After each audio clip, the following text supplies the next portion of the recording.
with Alice Shakina, and we're going to be talking about negotiating life's contracts and winning, and really how to up your game when negotiating anything and getting more out of life. And you've probably seen the advertisements for Chris Voss promoting his masterclass and his books. And as Chris Voss, former FBI negotiator, says, you are always negotiating in life. Everything is a negotiation. So I want to set up that frame. And of course, welcome, Alice. Welcome to the call. My pleasure. Thank you.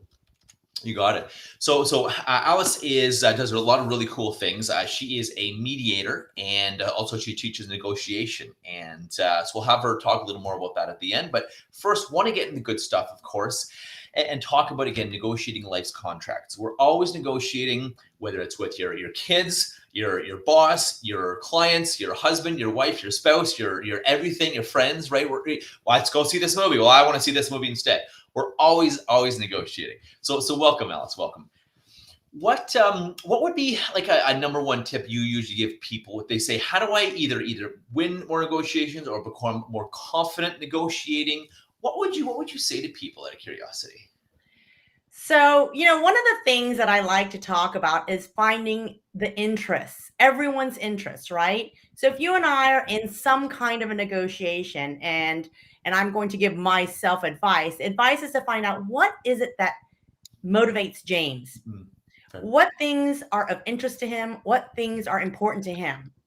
And then when we come to negotiate, I should ask questions to raise those, uncover those things, Sure. as well as share with you my interests. So that requires a bit of pre-work or preparation. So it's good to prepare, particularly the bigger the negotiation, the more you want to prepare. Sure. But even if it's a small thing, like what movie we're going to go see, it's really good to prepare the arguments as to why I want to see it, why I think it's good for the both of us to go see it, how it relates to both of our interests. So really the most important thing is to move from a place of position-based bargaining, which is what most people do because that's what they know. They just say, Yeah. I want this, and then Yep. just argue for that thing vehemently, right? Fair So enough. instead of doing that, you want to move to something called interest-based negotiating, which is trying to understand your interests, my interests. And once you go down really, really deep and you figure that out, there is going to be a resolution that's going to meet both of our needs. And it's going to be win-win. So a really good negotiator does not think about, I'm so good that I'm going to beat everyone, that I'm going to always get what I want and they're always going to lose. Terrible attitude. Really good, no. So a good negotiator thinks about working together as a team so that you can come up with a solution that everyone wins by. Fair point. I like that. And just like when I tell people, I teach people, I train people, I said, life's got to be a win-win-win. A win for you, a win for them, and a win for preferably any third party, clients, customers, kids, friends, you name it. It's got to be a win-win-win. And I like how you mentioned like interests, because instead of, no, I don't want to see that, or no, I don't want to see this movie, or no, we're not doing that, I'm not going on that vacation, or whatever. You're right. It's what are our common interests and goals? Okay, well, you like action movies and I like action movies. So let's go, like, what if you don't want to see whatever, the latest one, what other action movies are on that we could see? And this is obviously a very mundane example, but a good example, I think, of to your point, saying, or you know what, instead of action, I want to see action, you want to see a romance or whatever. Well, you know what, we both love dramas.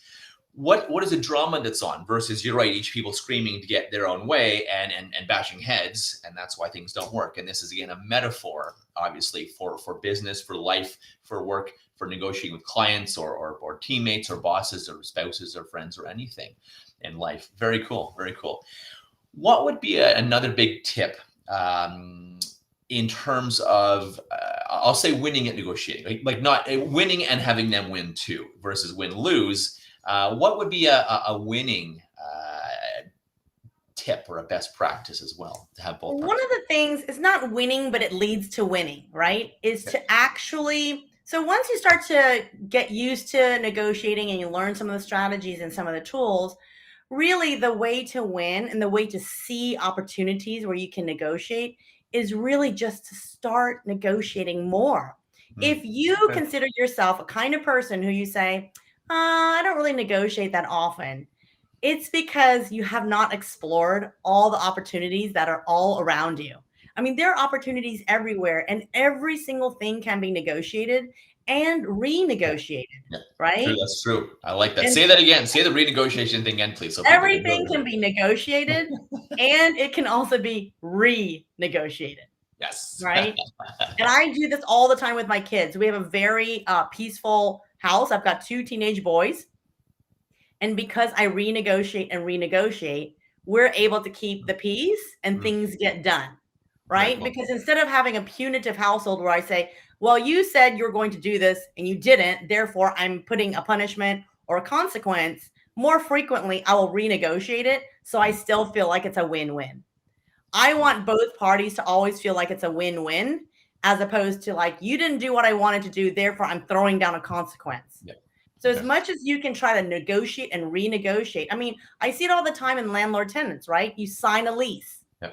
The lease says you have to pay a certain amount of money to live here, right? And then people maybe during COVID they lost their jobs or what have you. Something happens. You lost Something. your Yeah. job, you can't pay anymore, and all of a sudden, guess what they're doing? Renegotiating that contract that was already signed. Sure. Because there's nothing else you can do. If someone can't pay, they can't pay. Yeah. So that means you have to renegotiate. So Fair enough. absolutely everything, even signed contracts, can be renegotiated.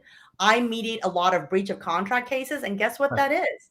It's a renegotiation Right. of a contract that's been breached, right? Interesting. They can either go to court and they can sue each other and say, look, you breached the contract, you didn't do what you say you're going to do, I'm going to sue you. And that can take years and that can Yeah. take thousands and thousands of dollars, or Yeah. they can renegotiate the terms that both parties are okay with. And I like that again because that's a win-win, right? Versus if you take some to court, usually it's a lose-lose. Yes, you may get money, but you're still losing because you're losing that relationship, that tenant, that client, Absolutely. that spouse, that whatever. And this I want to prelude my next question for you. That was amazing. I want to prelude this next question. A lot of people think that negotiation is either pushy or salesy or whatever reasons that they don't negotiate. And I want to tie it back to something called zero-sum games or zero-sum and non-zero-sum. And what these fancy word means is zero-sum means win and lose. And that's it, right? So it's when one party wins, one party loses. And I think we really have to look at in life how to have non-zero sum games. Google it if you want. It's weird and wacky. I learned it in my university behavioral techniques classes. And what a non-zero sum game means is that someone does get 100 and someone does get 0. It's a balance, right? And that's what we need. We need to have a win-win-win, right? And if you instead of the fancy non-zero sum games, we just need a win-win or win-win-win. So what would you tell people that are afraid of negotiation and sounding pushy or salesy or mean or all these worries and fears in people's minds? They don't negotiate, they don't get what they want, so it causes all kinds of problems. What would you tell them? What would you recommend to them? So again, it goes back to, the interest-based bargaining is easy to say as a term, right? But doing it requires more practice and a little bit more knowledge. So I'll give you a little bit of insight into that. You really just want to ask questions, be curious, come to the table with an open mind, right? That you want to really get to know this person. You want to understand what makes this person tick. So let's just go back to that very simple example of the movies.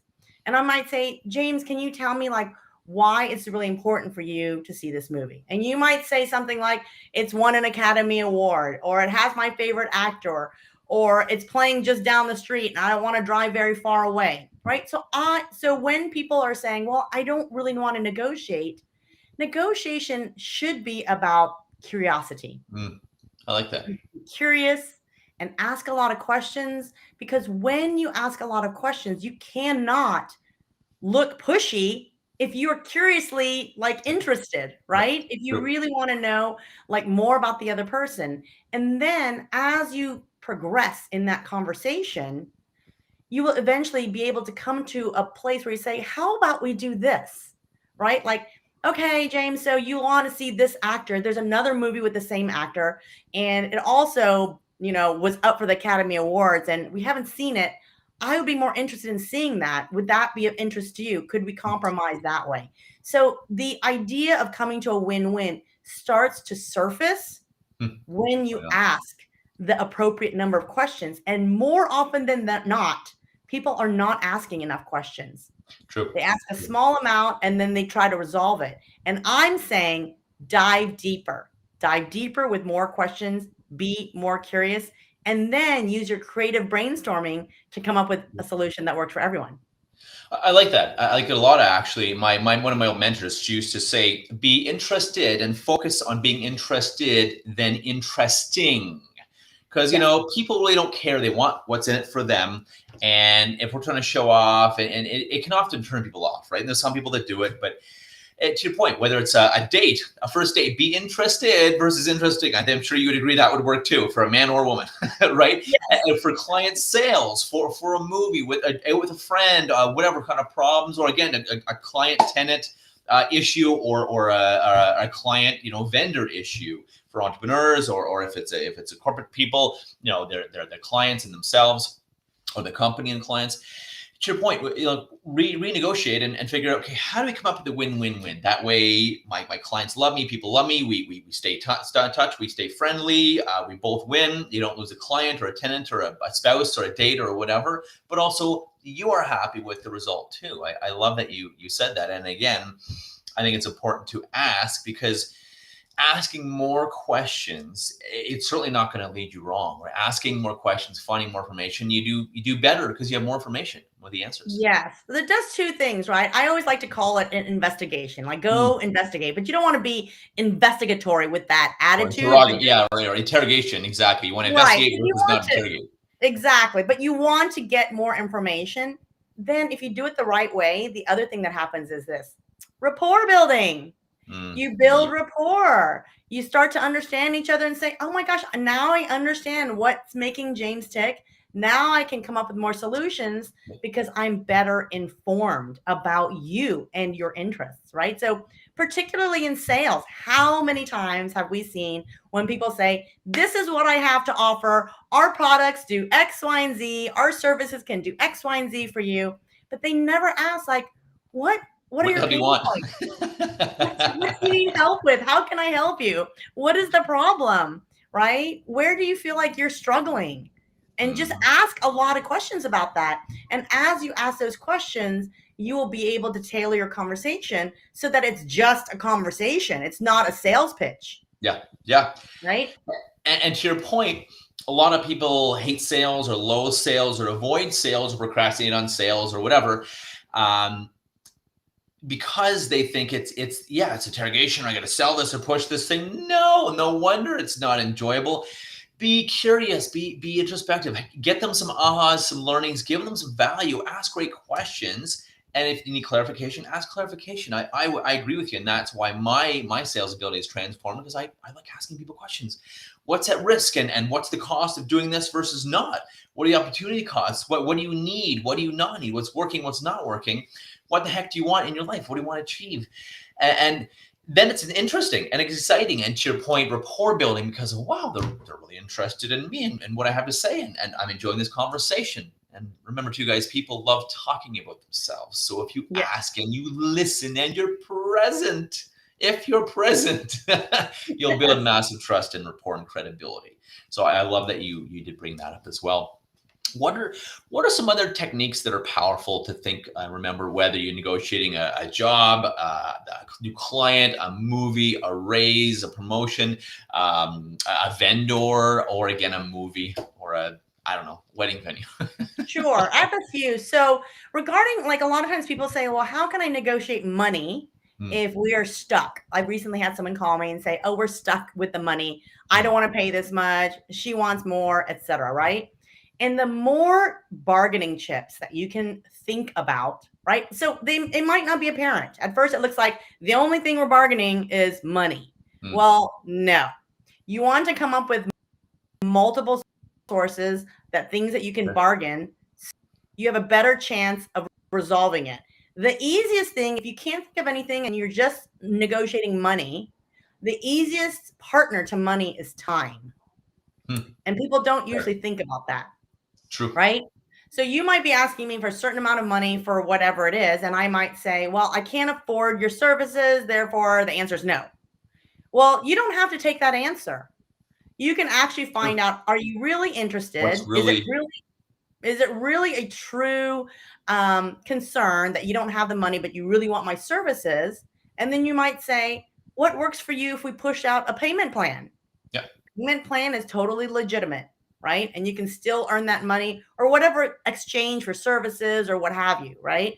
So that's just a simple example of adding another bargaining chip so that you can get to an answer. I like it versus you giving like often I've been told by mentors, and I tell people avoid giving too many discounts because you can devalue what you do. However, you can certainly add more value. Maybe add either an online course or a PDF or something that doesn't cost you extra time, or you can add more time. I sometimes add on extra time with me, extra sessions with me, post the course they take, whatever it is. To your point, a no is not necessarily a no in business. It's just no to this or no to this terms and no to exactly what we discussed, but it doesn't mean it's actually a no. A lot of people give up. In fact, most people give up. No, well, there's too much, or can't afford it, not the right time, or well, interesting. What about it makes it too much, or what could you afford? What could work? Would like you said, do you need a payment plan? Do you need extended payment plan? And I think explaining what a payment plan is to people, because I say, I say, do you need a payment plan? No, I can't afford it. Well, what do you think I mean by a payment plan? And split it in half. Like, no. Like, you can have months to pay if you need, or whatever, right? That's an example. So maybe make sure people understand what they mean by a payment program. But I love what you said. You don't necessarily need to discount. You just need to make it more accessible, or either add value, or just go back and figure out why they're not seeing value. Maybe someone hasn't asked questions, like you said, and they're just ramming it down someone's throat.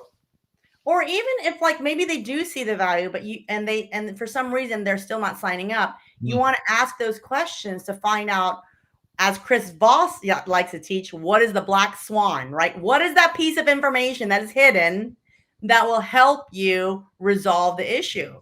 Because people aren't upfront about telling you everything. So you want to ask a lot of questions. And the other thing too that I love to share with people is, when I say just negotiate, like I literally mean that, meaning sometimes there's an offer and the person says, no, I'm not going to accept it. And that's the end of the conversation. And I'm always like, no, do not let that be the end of the conversation. No, I agree. Go back with a counter offer. And if they counter again, counter as many times until it's really obvious that both sides have tried their hardest, and you either come to an agreement or you don't. But don't walk away from a situation not having negotiated. If someone makes an offer, they say $5,000 for this car, this used car, and I'm not going to say like, no, it's too expensive. Thank you very much. Goodbye.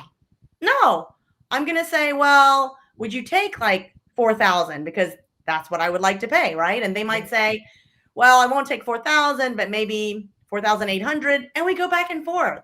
So you need to take advantage of all the situations where someone has come to you with some kind of an offer. Do not just say no and walk away. You're losing a wonderful opportunity.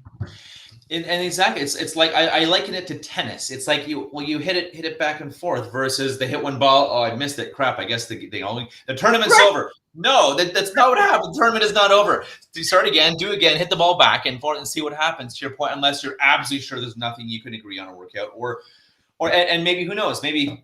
And again, this is a metaphor, but for the car, maybe they can't do $4,000 on the car. But maybe they can give you, free oil changes or a 1-year warranty or whatever. So again, it never hurts to ask. Ask for things. Ask for what you want. The worst thing they can say is no. Always. And we go to a hotel, ask for discounts and promotions and upgrades and rooms and special things. Right? Ask for stuff. You don't ask, you don't get. I get things a lot because I ask. And yes, I create a lot of rapport. I have fun with it, and I have a good time with the people I talk to. So it's people do things for people they like. So be likable, and again, have a win-win-win, right? And maybe compliment them or tell their manager they were awesome at the end if they've helped you or something. Find a way to have it win-win. I love that you said that. Any other things? Any last things that you'd say, for negotiating? This is a must. You got to remember this. Anything else? Well, here's a little secret, and I know this because I'm a mediator, right? Mm-hmm. When people say, that's my bottom line, or that's my last offer, that is like not usually true. It's a tactic, isn't it? Well, so it can be a tactic for sure. And sometimes it is the truth. in that moment. Fair. Right? So you might come to me, James, and you might say, I'm going to sell this to you, Alice, for $5,000, my bottom line, absolute bottom. And I might say, okay, I understand 5,000 is your bottom line, but I have $4,750. You might Really take to it say because no. you're like, it's so close, right? And so you've now just told me it's your bottom line. And yet we may be making a deal slightly lower than your bottom line because the negotiation changes second by second. So in the moment you might come to me and say, this is my bottom line. And maybe in your mind, that is the truth. So you are not necessarily lying. However, something is going to shift and you're going to say, you know what? That was my bottom line 2 seconds ago, but I'm willing to take this other offer because it's just underneath and I really want to close the deal or whatever it is. Or, you know, in cases that are litigated, they frequently want to just end the litigation. So they may come into the table saying, this is my bottom line, this is my bottom line. But when it becomes like, you know, reachable, when the real bottom line is reachable, everyone moves off of what they have claimed to be their bottom line. They all move off. So I recently had a case that was a small claims case where I think there were $3,000 off.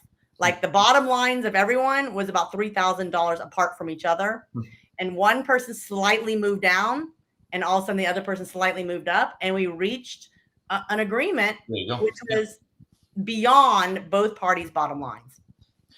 I love it. I love it. And sometimes, like, again, if I'm working with a client and for some reason I need to give some more, or they, for whatever reason, like I said, it's a little bit off. It's like, tell you what, if you love my services, you know, promise me you'll give me a couple two referrals, 3 referrals, and some people put it in the contract, you know, I close 2 referrals and yeah, you can get $1,000 or $2,000 or whatever discount. And if I don't get referrals, X amount in referrals, X amount of time, then I charge you the rest. And I find that's a great way to negotiate. That's worked very well for me on other vendors where I've asked for discounts. And if someone's asked for me a discount, I say, sure.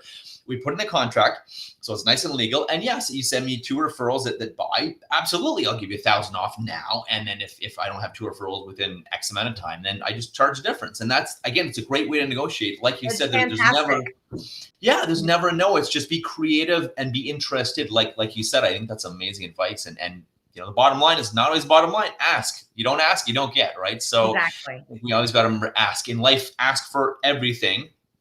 You'll be surprised, by the way, because I do that, how much you get if you only just ask. Right? Yeah, exactly. Amazing. And you want when you negotiate, even though people might say like, oh, I don't really like it, it feels awkward. The thing is this, if you are the other side and someone starts bargaining with you, it shows them you're truly interested in that product or that service, right? Because otherwise you'd be like, thank you very much, goodbye. Yeah, exactly. That's that's a really good point. So it gives an indication that you're interested. So instead of thinking about like, oh, I don't want to do this, I don't want to offend them. No, you're like making them feel like you value their services, that you really want it, and you're willing to try to figure something out so that you can get it. I like that. And so I think people should also remember that if someone is trying to negotiate with them and say, hey, can I have a bit off or a bit of a discount? At least they're like, if it was a no, it would be no, not interested versus, hey, can we do this? So to your point, use it to continue to ask questions and help and serve and understand they want to, they're interested, you know, and how can I love living by how can I, you know, screw it, let's do it, like Richard Branson says, and then how can I, like, how can we do this? You do that every day and your life will change. I promise you that one question. This has been amazing. How can people reach you? And tell people what you do. Obviously, you're a mediator, you teach negotiation. Tell people what you do and how they can reach you. Yeah, so they can reach me at shakinamediation.com or alice.shakina@gmail.com. And I do a lot of mediations. It can be worldwide. I mediate landlord tenants. I mediate divorces. Workplace conflict is a really big one because people don't get along at work. And then it's a chronic problem, right? And then people feel like, oh, you're sabotaging my work, or, you know, you're harassing me. So those are always really good things to bring to me. And I also help entrepreneurs learn to negotiate better so that they can close sales much more strongly, in the same way that you're doing, James. You're stellar at that. And also just having difficult conversations with people, right? Like, we had somebody who said, well, I have to talk to an employee who has not been doing very well. So I have to either she's got to fix her game. She's got to up her game, or I have to let her go. How do I have that conversation? Right. And so we go over those types of things as well.